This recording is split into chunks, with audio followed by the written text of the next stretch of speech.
that. But when I do get something interesting, I take this extra time to go over some details. Now, this particular guitar doesn't need a lot of work, but there's a few sort of irritating details that need to be taken care of. George Thomas Gray. This is a wonderful guitar. The customer, I don't think he was completely aware of just how significant this guitar was. And that's what we got in the shop today, this 1980 George Gray guitar. Absolutely beautiful instrument. It needs some care to bring it back up to snuff, but all in all, this has got all the right stuff.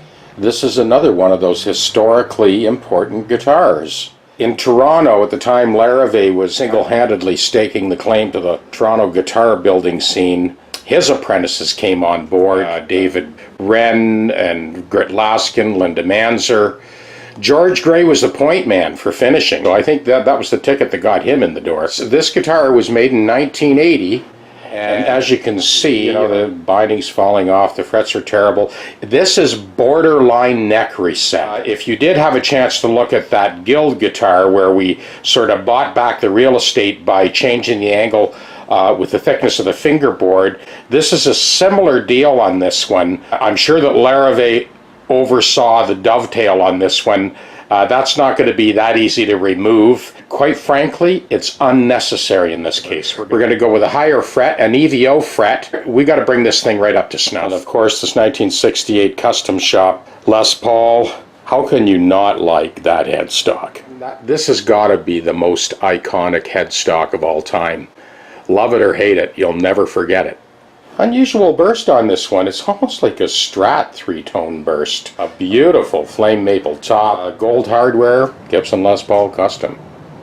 Gotta love it.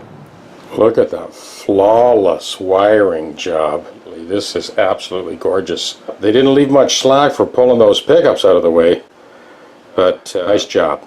Well, you get a beautiful guitar like this one, and you go the extra mile, and we'll buff those out to a mirror shine. Word of caution to anyone trying this for the first time, you got to be careful around that plastic binding. Don't linger on that plastic binding, you'll burn right through it. This has been buffed out with Jeweler's Rouge. I will now clean it all up, then we'll let you take another look. Covered our tracks, covered up all that nice pearl inlay as we did our work, and then we'll give it the final cleanup. Do all our final intonation and setup adjustments. Just about ready to go. I did take some 3M Final Finish liquid compound on a cloth. The pickups were all sort of smudged, and that kind of cleaned it up. Drop that back down and just give that a quick wash. Bring that nice black ebony back up to its natural sheen, and then we'll give you a little closer look at these frets. When you buff out the frets like that, you really bring that crown back to center. That gets rid of any sort of extraneous buzzing. There was a little bit on this one, even though they had the CNC fret dressing machine. It does a decent job on leveling, but it doesn't tend to crown the frets really nicely. So that's what we're doing here, buffing them out to that final sheen. I'll take that waist strap off and give this a little polish here as well. Alright, just zip that pick guard back on, string her up, and then do our final setup and intonation. Because of the neck set on this one, that tailpiece is tightened right down to the body.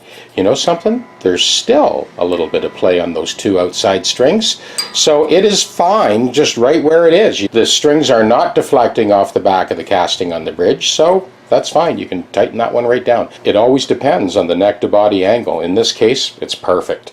Now that we've put a little bit of lubricant in all of those nut slots, we're going to retune it again. See how the tuner reacts now.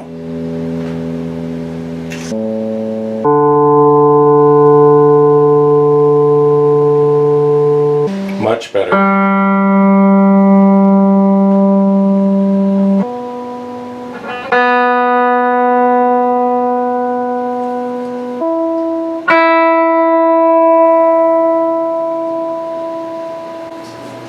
Yeah, much better.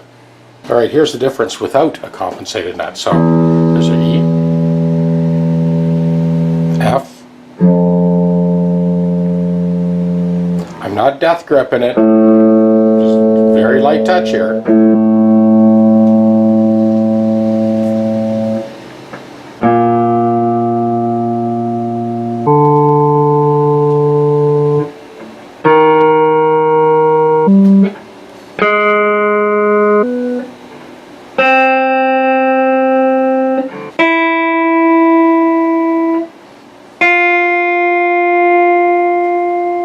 So you can see there's a bit of displacement of pitch all the way across. That first fret note is sharp on all 6 strings.